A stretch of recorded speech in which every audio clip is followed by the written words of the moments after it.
Assalamualaikum warahmatullahi wabarakatuh. Bismillahirrahmanirrahim. Alhamdulillah. Salatan wassalaman ala Sayyidina Muhammad ibn Abdullah Rasulillah wa ala alihi wa sahbihi wa man tabi'a hudah amma ba'd. Bagaimana manusia bisa menghafal Quran dengan diberi kemudahan dan diberi keberkahan? Ada satu kitab berjudul Auladuna Kaifa Yahfadunal Quran. Anak-anak kita, bagaimana mereka menghafal Al-Quran. Pertama, di dalam kitab tersebut di halaman 103 bahwa menghafal Al-Quran pertama ikhtiyarus syekh al-mutqin, memilih guru yang mutqin. Mutqin itu mengukuhkan bacanya, mahir membaca Quran, mahir hafalannya, sempurna hafalannya. Digambarkan di sini al-mutqinin al-mujawwidin, kuat hafalannya dengan baik, bertajwid, ahlat tuqa wassalah, guru-guru yang bertakwa dan guru-guru yang salih, waddin, ahli agama, karena akan mempengaruhi pada murid-muridnya dalam hafalan Al-Quran dan ibadah dengan Al-Quran dan pengamalan Al-Quran. Sebagai ilustrasi kasus, di halaman 103 diceritakan ada seorang sahabat Nabi Abdullah bin Mas'ud sedang lewat di satu tempat di kota Kufah, Irak, mendengar ada seorang penyanyi yang bernama Rodan, pakai huruf Rodan, sedang bernyanyi, menabuh alat musiknya, instrumen musiknya, dikelilingi dengan orang-orang fasik, dengan minuman keras, suaranya bagus. Abdullah bin Mas'ud lewat dan menyayangkan, suara yang bagus ini alangkah dipakai bukan untuk maksiat, tetapi dipakai untuk membaca Al-Quran. Mendengar kritikan Abdullah bin Mas'ud ini, pemuda ini mendapatkan hidayah dari Allah. Seketika itu, pemuda ini memukulkan alat musik petiknya itu pada tanah dan memecahnya, dan bergegas menghampiri Abdullah bin Mas'ud, menangis di depan Abdullah bin Mas'ud, dan akhirnya menjadi muridnya Abdullah bin Mas'ud, dan akhirnya mengambil ilmu Al-Quran, mengaji Al-Quran, dan menjadi ulama besar. Ini kasus juga dikutip oleh Syekh Abdul Qadir Al-Jilani dalam kitabnya Ghunyatul Talibin di jilid 2 terbitan Istanbul, Turki, halaman 141, tetapi namanya bukan Rodan tapi Zadan. Zadan yang akhirnya menjadi ulama besar, menjadi muridnya Abdullah bin Mas'ud.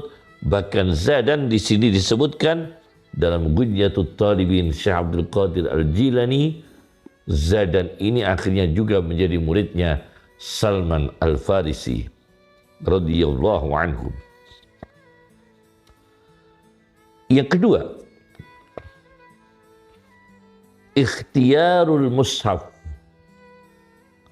memilih mushaf Al-Quran, yakni para penghafal Al-Quran ini memilih mushaf yang bagus, dengan tanda baca yang bagus, tanda berhenti yang bagus, yang sempurna, dan terbitan yang bagus, dan istiqomah dalam satu bentuk itu. Jangan bergonta-ganti mushaf, karena ada satu mushaf, satu halaman, isna asyara satran, 12 baris ayatnya.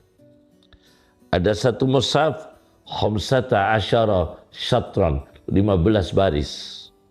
Ada yang kurang, ada yang lebih. Dan ini kalau dipakai hafalan Al-Quran dan bergonta-ganti akan bingung mengingat ayat-ayat yang dihafal. Karena satu halaman Al-Quran dari satu penerbit dengan penerbit yang lain, jumlah ayatnya satu halaman per halaman itu jumlahnya berbeda, kemudian barisnya berbeda. Dan memilih mushaf ini disertai dengan hormat kepada mushaf Al-Quran. Jangan sampai ada su'ul adab, yaitu adab yang tidak baik terhadap Al-Quran. Kitab Kaifa Auladuna Kaifa Yahfaduna Al-Quran ini juga mengutip dari Adabud Dunya Waddin karya Al-Mawardi. Bagaimana di sini dijelaskan di dalam kitab Auladuna Kaifa Yahfadul Al-Quran halaman 118 dan Adabud Dunya Waddin terbitan Darul Minhaj halaman 513, ada seorang penguasa bernama Walid bin Yazid bin Abdul Malik mencari optimisme dari Al-Quran, tafa'ul. Maka yang keluar ayatnya adalah surat Ibrahim ayat 15. Yaitu ada ayat wastaftahu wa khaba kullu jabbarin anid. Dan orang-orang yang takut berdiri di depan Allah dan takut dengan ancaman Allah memohon kemenangan kepada Allah, dan gagallah kullu jabbar wa khaba kullu jabbarin, setiap orang yang sombong, anid, yang mengingkari kebenaran. Karena ayat ini yang keluar, maka Walid bin Yazid ini seorang penguasa yang otoriter, maka dia tersinggung dengan ayat ini. Karena ayat ini mengatakan gagallah orang-orang yang lalim, yang sombong, yang diktator, yang otoriter, yang mengingkari kebenaran. Jabbar itu orang yang sombong, pemaksa, otoriter. Adid yang mengingkari kebenaran. Maka Walid bin Yazid bin Abdul Malik ini merobek-robek mushaf. Apa akibatnya dari perilaku itu, ketidaksopanan itu terhadap Al-Quran? Terhadap Al-Quran, tidak lama kemudian Walid bin Yazid bin Abdul Malik ini terbunuh. Dan kepalanya ini disalib di atas istananya sendiri. Dan di atas pagar keliling tembok kotanya sendiri. Yang ketiga, menghafal Al-Quran supaya diberi kemudahan dan berkah memilih sahabat. Ikhtiyarus Shadiq dalam kitab Auladuna Kaifa Yahfaduna Al-Quran halaman 125. Bagaimana memilih ini? Karena kalau sama-sama bertemu dengan penghafal, saling mendarus, saling mengingatkan, mana yang dia dilupakan dari ayat-ayat Al-Quran, diingatkan oleh sahabatnya yang sama-sama disibukkan menghafal Al-Quran. Maka idealnya penghafal Al-Quran ini akrabnya dengan penghafal Al-Quran. Itu lebih mudah. Al-Quran bicara wa ta'awanu 'alal birri wa taqwa, dan saling tolong menolong atas kebaikan dan ketakwaan, termasuk antara penghafal sama penghafal Al-Quran saling memberi motivasi, saling mengingatkan, saling memperbaiki bacaan-bacaan satu sama lainnya. Ini digambarkan di dalam Auladuna Kaifa Yahfaduna Al-Quran halaman 125, juga mengutip dari Sahihul Bukhari hadis nomor 4997,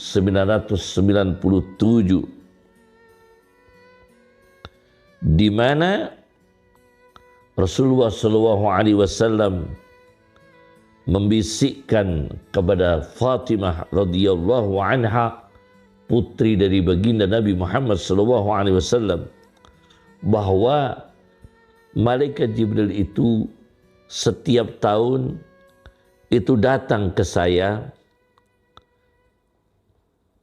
yu'ariduni bil Quran, saling mendarus saya dengan Jibril tiap tahun, kulla sanatin, tiap tahun satu kali. Jibril datang mendarusan dengan Nabi SAW, darusan Al-Quran setiap tahun satu kali. Tapi untuk tahun ini Fatimah, wa annahu a'radani al-'am marratain. Untuk tahun ini Jibril darusan dengan saya Al-Quran 2 kali dalam setahun. Aku tidak ada dugaan kecuali ini sebagai tanda ajalku sudah mau tiba, waktu wafatku sudah hampir tiba. Kemudian ada kasus dalam kitab Auladuna Kaifa Yahfaduna Al-Quran di halaman 131, di mana orang-orang yang dipenjara, sekelompok orang dipenjara tanpa membawa mushaf, tetapi salah satu dari mereka ini mengajarkan hafalan Quran dengan kawan-kawannya yang sama-sama di penjara. Akhirnya semua hafal Quran tanpa bawa mushaf. Bayangkan. Karena persahabatan yang lama dengan orang yang membacanya selalu Al-Quran, maka audennya ini yang bersahabat terus dengan orang yang baca Quran, memori otaknya dimudahkan oleh Allah hafal Al-Quran. Bahkan seluruh kelompok tadi, satu kelompok tadi yang dipenjara, hafal Quran semua. Hanya satu surat yang belum mereka hafal, surat Al-Anfal. Karena teman yang pertama hafal di antara mereka itu hanya satu surat yang belum hafal, yaitu Al-Anfal. Akhirnya salah satu dari mereka itu keluar untuk menunggu persidangan. Untuk menunggu persidangan, maka dia di halaman pengadilan, salah satu dari mereka yang dipenjara itu yang sudah hafal Quran semua kecuali surat Anfal, ini bertemu di halaman pengadilan dengan seseorang, yang seseorang itu kebetulan punya hafalan surat Anfal. Maka orang yang hafal surat Anfal ini melantunkan surat Anfal. Melantunkan surat Anfal dengan suara yang lirih, suara yang sangat pelan, kepada satu orang ini yang dipenjara tadi, yang hafalannya kurang surat Anfal. Akhirnya orang yang dipenjara ini menirukan bacaan surat Anfal. Pulang ke penjara sudah hafal dan akhirnya mengajarkan surat Anfal kepada teman-temannya, dan akhirnya seluruhnya hafal 30 juz sempurna. Keempat, memilih tempat, ikhtiyarul makan. Mengaji Quran, menghafal Quran, pilihlah tempat. Auladuna kaifa yahfadunal Quran di halaman 133 merekomendasikan yaitu tempat yang tenang, jauh dari keramaian dan hiburan, dan jauh dari perkara-perkara yang mencerai-beraikan fikiran. Wa afdhalul amakin masajidullah. Tentu yang paling utama menghafal Al-Quran adalah masjid-masjidnya Allah. Di masjid, di musholla, di tempat-tempat sholat. Kelima, ikhtiyaruz zaman. Memilih waktu dalam menghafal Al-Quran. Buku Auladuna kaifa yahfadunal Quran halaman 140-141 merekomendasikan yaitu waktu fajar. Itu juga waktu yang baik untuk menghafal Al-Quran. Kemudian muntasifil lail, di tengah-tengah malam, juga berpotensi bagus untuk membaca Al-Quran. Kemudian fajar, di waktu fajar.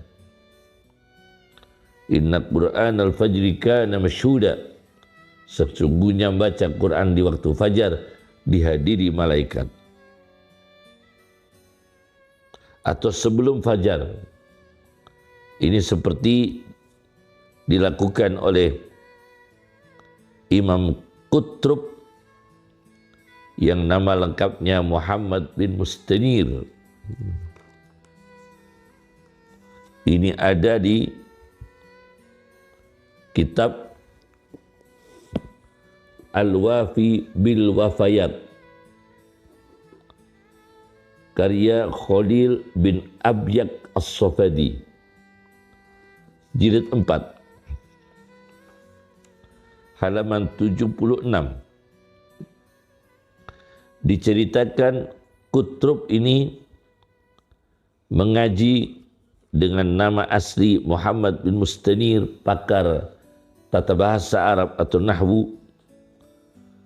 Pagi-pagi betul, bukrah, Qutrub ini mengaji pada Imam Sibawayh sebelum murid-murid yang lain datang. Kata Imam Sibawayh, karena datangnya itu murid yang lain belum datang, dia sudah datang. Dan tabkir ini sangat pagi sekali. Maka Imam Sibawayh ini mengatakan, Anda ini jangkrik, seperti jangkrik. Belum siang masih sudah datang, sudah ngaji Quran. Ma anta illa qutrubu lailin.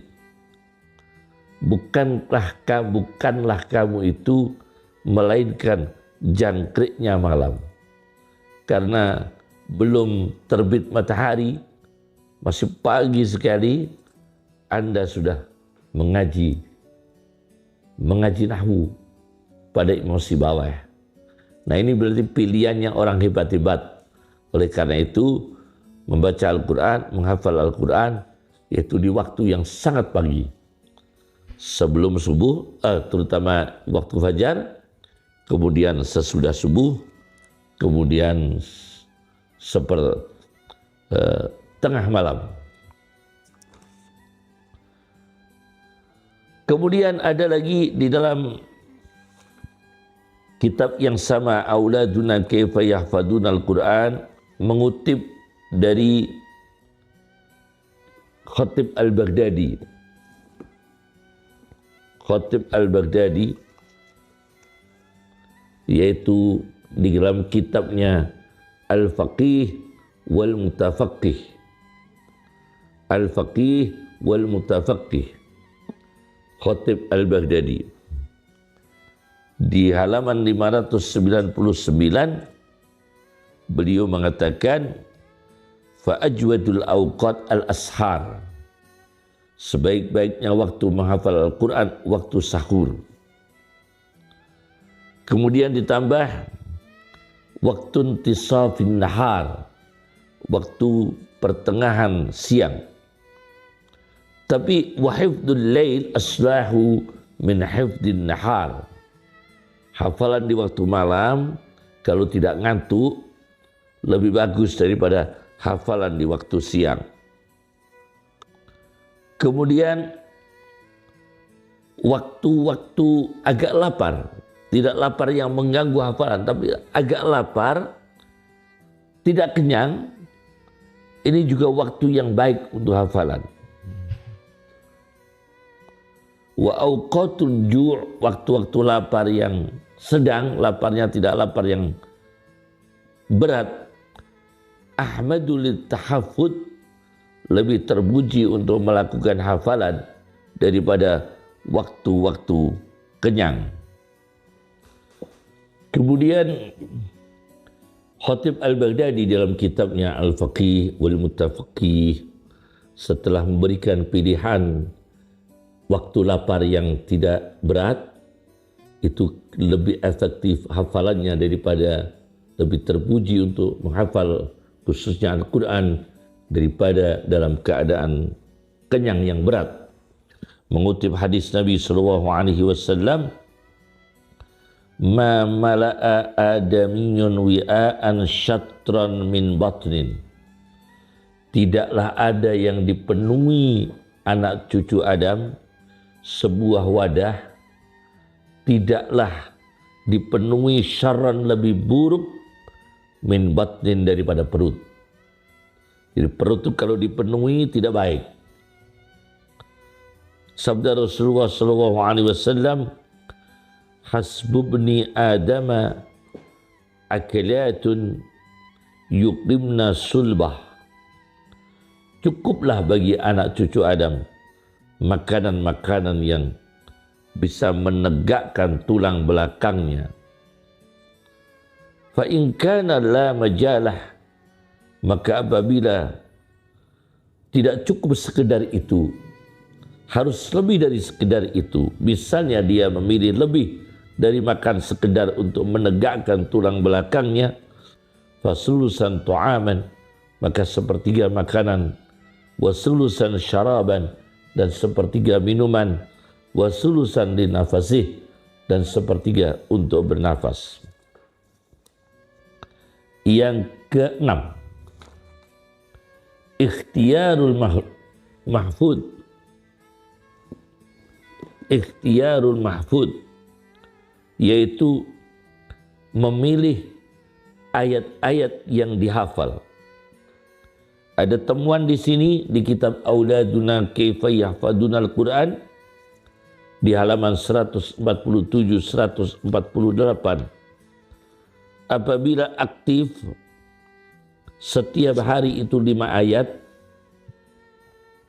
dan rutin terus setiap hari 5 ayat, 5 ayat, 5 ayat dihafalkan, diulangi, murajaah, dipelihara, dijaga, maka akan mencapai khatamnya itu kalau 5 ayat rutin fi aman wa nisfil am, akan ditempuh 2,5 tahun. Hafal Qur'annya selesai 2,5 tahun. Dan jangan terlalu banyak, menghafal banyak sekali dapat puluhan halaman kemudian lelah, kemudian tidak mampu lagi untuk menghafal karena kelelahan akibat terlalu banyaknya yang dihafalkan dari yang pertama tadi terlalu banyak yang dihafal, Al-Quran sampai berapa puluh halaman selesai, akhirnya beberapa kelanjutannya ini dia sudah lelah. Maka auladuna kaifa yahfaduna Al-Quran di halaman 147 mengutip hadis dari Sahih Bukhari juz 7 nomor hadis 6463. 6463 Rasulullah SAW mengatakan wal qasda al qasda tablughu, dan sederhana kalian akan sampai, tidak lebih tidak kurang, sedang-sedang saja, wal qasda al qasda, sedang-sedang saja, tablughu, kalian akan tercapai. Bahkan ada orang yang diberi hafalan yang luar biasa, yang kemudian di kitab Auladuna Kaifa Yahfaduna Al-Quran halaman 157, kitab tersebut Auladuna Kaifa Yahfaduna Al-Quran ini karya Hamdan Hamud Al-Hajiri. Di halaman 157 juga ada di kitab Al-Wafi bil Wafayat karya Khalil bin Aibak As-Sofadi halaman 239-240 menceritakan seorang yang penghafalan Qur'annya luar biasa dalam sejarahnya ialah Hisham bin Muhammad bin Kalbi, di mana diceritakan di sini bahwa Hisham ini mempunyai daya hafal yang luar biasa, tapi sayangnya dia belum hafal Quran. Maka pamannya ini menegur, mencela kepada Hisham Al-Kalbi ini, Hisham bin Muhammad Al-Kalbi, orang hafalnya kuat, sayangnya belum hafal Quran. Maka Hisham ini terpengaruh, terpukul dengan kata-kata paman itu. Kemudian Hisham masuk ke satu rumah dan bersumpah, demi Allah, aku tidak keluar dari rumah ini sebelum hafal Al-Quran. Maka Al-Quran dihafalkan, ditempuh fi salasati ayyam, 3 hari selesai. 3 hari selesai. Nah, ini orang yang hafalnya kuat. Tetapi ini juga orang yang punya kekurangan, karena terlalu cepat menghafal. Kita jangan meniru orang yang hafalnya terlalu cepat. Kalau untuk kita, masa kita yang sedang-sedang saja kemampuannya, jangan memaksakan diri untuk meniru kepada mereka yang hafalannya cepat. Kita ingat sabda Nabi tadi, sedang-sedang saja kamu sekalian akan mencapainya. Ketujuh, memilih apa yang dimakan, apa yang diminum. Ikhtiyarul ma'kul wal mashrub. Dalam kitab Auladuna Kaifa Yahfaduna Al-Quran dikutip dari Syekh A'id Al-Gharni, mengutip dari perkataan umum, perkataan orang-orang, pengalaman orang-orang yang termasuk menguatkan hafalan adalah buah anggur, mengkonsumsi buah anggur. Tapi kemudian yang melemahkan hafalan adalah terlalu banyak mengkonsumsi terong. Akan tetapi A'id Al-Qarni, informasi seperti ini kita jangan meyakini sepenuhnya, kata beliau. Da'uda minaz zabib wal badinjan. Tinggalkanlah kita ini dari keyakinan tentang anggur untuk menguatkan hafalan, terong bisa melemahkan hafalan. Ada faktor yang terpenting hafalan itu, kata beliau A'id Al-Gharni, Dr. A'id Al-Gharni, wattaqullah wa yu'allimukumullah. Dan takwalah kalian kepada Allah, dan Allah akan memudahkan ilmu kepada kamu sekalian. Kemudian auladuna kaifa yahfaduna al-Quran, mengutip minuman yang baik untuk daya hafal adalah air zam-zam dengan niat. Secara data dalam kitab Auladuna Kaifa Yahfaduna Al-Quran karya Hamdan Hamud Al-Hajiri, tadi di halaman 160, kemudian 161, 162 sampai 163, Ibnu Hajar Al-Asqalani ketika minum zam-zam, minum air zam-zam, beliau berniat, ya Allah, dengan minum air zam-zam ini, jadikan aku ini ahli hadis seperti Imam Ad-Dahabi yang punya kitab Siyaru A'lamin Nubala, yang punya kitab Tarikh Islam. Ini niatnya Ibnu Hajar Al-Asqalani yang punya kitab Fathul Bari.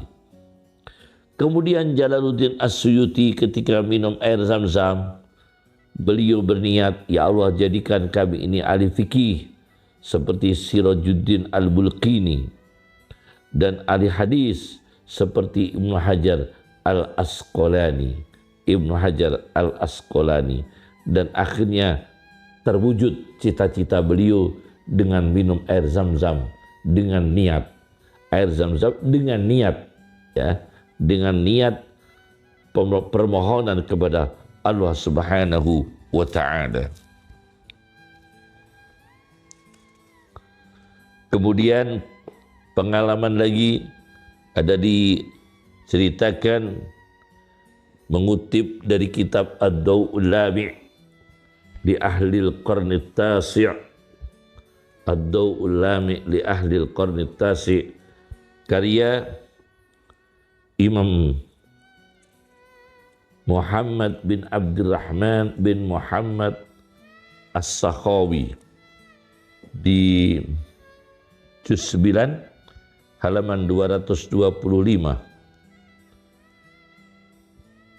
menceritakan tentang kehebatan Ibnul Jazari, seorang pakar qiraah Quran. Ibnul Jazari ini nama lengkapnya Muhammad bin Muhammad bin Muhammad bin Ali bin Yusuf, dikenal dengan Ibnul Jazari. Di dalam kitab Ad-Daw'ul Lami' li Ahlil Qarni Tasi' karya As-Sakhawi, Muhammad bin Abdurrahman bin Muhammad As-Sakhawi, ayahnya Ibnul Jazari ini, ayahnya yaitu Muhammad bin Muhammad itu 40 tahun tidak punya anak. Pernikahan 40 tahun tidak punya anak. Lalu beliau menunaikan ibadah haji dan minum air zam-zam dan niat supaya diberi anak yang alim berilmu. Alim berilmu. Maka itu musim haji, setelah sholat tarawih malam Sabtu tanggal 25 Ramadan tahun 751, lahirlah seorang putra yang terkenal dengan Ibnul Jazari, seorang putra ahli Quran yang luar biasa. Dulu ayahnya minum itu supaya punya anak menjadi orang alim, itu minum zam-zam dengan niat, ya Allah, setelah minum zam-zam ini, karuniakan kepada saya anak yang berilmu. Lahirlah Ibnul Jazari setelah pernikahan 40 tahun belum dikaruniai anak.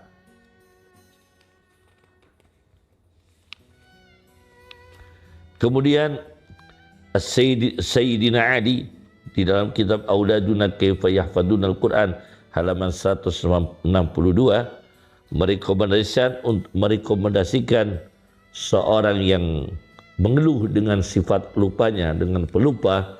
Sayyidina Ali mengatakan, alika bi albanil baqar, biasakan minum susu sapi untuk menambah daya ingat. Kemudian madu, ini direkomendasikan oleh Imam Zuhri. Auladuna kaifa yahfaduna al-Quran halaman 163. Madu, fa innahu jayyid lil hifdhi, bagus untuk hafalan. Kemudian di halaman yang sama rekomendasi dari Dr. Yahya Al-Ghausani, dari Dr. Hassan Syamsi Basa, bahwa ikan laut anna fis samak vitaminat, terdapat vitamin ikan laut, yuqawwid dimagh, yang menguatkan otak manusia. Nah, yang kedelapan, memudahkan hafalan Al-Quran dengan berdoa. Saya berikan doa, yassarallahul Qur'ana alayya wa a'anani ala tilawatihi wa qarraba li kulla ba'idin. Yassarallahu, semoga Allah memudahkan Al-Qur'ana alayya, Al-Quran atas diri kami, semoga dimudahkan oleh Allah. Wa a'anani ala tilawatihi, dan semoga Allah memberikan pertolongan kepada kami untuk tekun, istiqomah, langgeng, menjaga, stabil, tidak malas membaca Al-Quran. Wa qarraba li kulla ba'idin, dan semoga Allah mendekatkan kepada kami apa-apa yang jauh, yang kelihatannya sulit dimudahkan, yang kelihatannya jauh didekatkan, yang kelihatannya tidak terjangkau menjadi terjangkau, yakni diberikan berhasil oleh Allah Subhanahu wa Ta'ala. Inilah yang bisa saya sampaikan, cara terbaik menghafal Al-Quran. Assalamualaikum warahmatullahi wabarakatuh.